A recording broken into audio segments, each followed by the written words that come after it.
오늘 새벽 영국 매체 더 하드태클에서 토트넘의 페리시치 선수가 인터밀란으로의 복귀에 합의했다는 소식이 전해졌습니다. 이 기사가 보도된 후 영국 현지 팬들은 드디어 나갈 놈이 나가는구나 하며 환호하는 반응을 보였는데요. 이후 열린 스카이 스포츠와의 인터뷰에서 한 기자의 질문에 대해 페리시치의 단호한 발언이 전세계 축구 팬들의 관심을 받고 있습니다. 과연 어떻게 된 일인지 더 플래닛에서 알아보겠습니다. 현재 여러 언론에서 페리시치가 인터밀란으로 복귀에 합의했다는 보도가 이어지고 있는데요. 이탈리아 저널리스트인 마르코 바르자기는 토트넘 윙어 이반 페리시치는 콘테 감독의 신뢰를 잃었고 인터밀란으로 다시 복귀하기로 결심했다 라고 보도했습니다. 이번 시즌 토트넘은 콘테 감독의 역습 전술을 벌이고 지공 크로스 위주의 전술에 대해 톡톡한 특혜를 받았던 페리시치가 지난 몇 달간 센터백으로 뛰고 있는 벤 데이비스에게 주전 자리를 내줄 정도로 부진에 빠졌는데요. 지난 토트넘과 노팅엄 포레스트와의 경기에서 벤 데이비스와 함께 왼쪽에서 호흡을 맞춘 손흥민이 EPL 통산 99억 골을 터뜨리며 3대1로 승리했었습니다. 경기 내내 좋은 움직임을 보인 손흥민 선수이기도 했지만 이날 큰 특징은 무엇보다 페리시치가 결장했다는 점이었는데요. 올 시즌 내내 손흥민을 괴롭히는 가장 큰 부분을 차지하는 게 바로 페리시치와의 공존이었습니다. 토트넘의 왼쪽 윙어 손흥민과 왼쪽 윙백 페리시치는 계속해서 불협화음을 내왔죠. 손흥민은 빠른 스피드를 활용해 측면에서 상대의 뒷공간으로 침투하는 것을 즐기는 공격수입니다. 이를 위해 후방 자원, 특히 같은 측면의 윙백이 지원 패스를 얼마나 잘 주느냐가 매우 중요한데요. 하지만 윙어 출신이기도 한 페리시치 역시 상대 측면 수비를 앞에 두고 1대1 돌파를 선호하는 공격적인 윙백입니다. 더군다나 페리시치는 유독 손흥민과 연계를 하지 않고 혼자 돌파한 후 케인에게 크로스를 올리는 모습만 보여주었는데요. 가장 큰 문제점은 이 전술이 성공하려면 케인 같은 공중볼 경합에 유리한 공격수가 여러 명이면 좋지만 현재 토트넘에 이러한 선수가 케인 말고는 없는 상황입니다. 이렇게 손흥민 선수가 페리시치에게 측면을 양보하면서 자신의 장점을 버리고 중원에서 패스를 돌리는 기상천외한 장면과 수비를 포기한 채 공격하느라 복귀하지 못한 자리를 공격수인 손흥민이 커버해주는 모습들이 여러 차례 포착되었고 자신의 장점을 전혀 살리지 못하는 플레이만 반복해야 했습니다. 하지만 노팅엄과의 경기에서 페리시치 대신 나온 벤 데이비스는 달랐습니다. 지난 시즌까지 왼쪽 측면 파트너로 많은 호흡을 맞췄던 데이비스는 역시 무엇을 해야 할지 알고 있었죠. 데이비스는 페리시치와는 달리 측면 드리블 돌파를 욕심내지 않고 손흥민과 왼쪽 측면에서 최대한 연계하기 위한 움직임을 취했습니다. 가장 고무적인 점은 후방에서 공을 탈취했을 때 전방으로 향한 데이비스의 긴 패스는 케인과 손흥민을 주로 향했고 공간을 열어주고 후방에서 패스를 적극적으로 찔러주면서 지난 시즌 손흥민이 리그 득점왕을 차지할 때 즐겨 쓰던 패턴을 보여주었습니다. 상황이 이러하자 여러 언론에서 페리시치의 문제점을 보도하기 시작했는데요. 디 애슬레틱에서는 페리시치는 팀에 무엇을 가져다 줄 수 있는지 큰 의문이 생겼다. 토트넘에서 보여준 손흥민과의 연계는 그리 효과적이지 않다. 윙어 출신인 만큼 수비력이 부족한 것도 큰 문제점이다. 그의 90분당 평균 태클은 토트넘 윙백 중 최악이며 토트넘 내에서 그의 가치는 폭락했다 라고 비판했습니다. 상황이 이러하자 선발 명단에 제외되면서 드디어 인터밀란으로의 복귀를 결심하게 된 페리시치. 영국 현지 팬들은 이 소식을 듣고 기뻐했지만 페리시치가 스카이 스포츠와의 인터뷰에서 한 발언을 듣고 페리시치의 심정도 이해는 간다는 반응을 보였는데요. 현재 본인에 대해 큰 비판이 있다는 걸 알고 있나?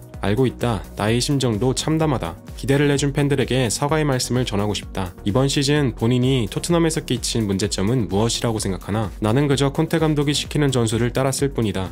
그는 나와 손흥민의 연계를 자제하고 그저 케인에게 크로스를 올리라고만 지시했다. 팀의 경기력이 좋지 않을 때에도 나는 그저 감독을 믿고 지시에 따랐다. 물론 나의 나이가 이제 많기 때문에 예전처럼 몸이 안 따라주는 것도 사실이다. 하지만 선발에 밀린 것은 나에게 큰 충격이며 이게 내가 이적을 결심한 이유이다 라고 발언했는데요. 실상을 알고 보니 페리시치 본인도 이 전술에 대해 회의감을 느끼고 있었지만 결국 감독의 지시에 따라야 하는 선수의 입장상 어쩔 수 없다고 한 것인데요. 현지 축구 팬들은 이 발언을 듣고 이러한 전술을 고집했던 콘테 감독에게 분노를 표했는데요. 콘테 감독만 아니었어도 현재 토트넘이 이 정도까지는 아니었을 거야. 페리시치의 마음이 이해는 간다만 그래도 나가줬으면 좋겠어. 선수 여럿 죽이는 콘테 감독도 제발 나가줘라 같은 반응을 보였습니다. 몇몇 축구 팬들의 시선에서는 케인과 재계하기 어려울 것 같은 레비 회장이 케인이 떠나기 전 골을 몰아줘 그의 가치를 올리고 비싸게 메뉴에 팔아넘기기 위한 전략을 짠 것이 아니냐는 의견도 있었습니다. 이번 시즌처럼 특정 선수를 비판하거나 특정 선수에게 분노해본 적은 처음인데요. 선수를 살리는 것은 감독의 역량이지만 선수를 죽게 놔두는 것도 감독의 책임입니다. 하루빨리 콘테 감독이 토트넘 감독직을 내려두고 클럽을 돈으로만 생각하는 토트넘과 손흥민이 하루빨리 이별하고 다른 클럽으로 이적할 수 있기를 희망합니다. 진심으로 구독과 좋아요 부탁드리며 이번 영상을 마치겠습니다. 시청해주셔서 감사합니다.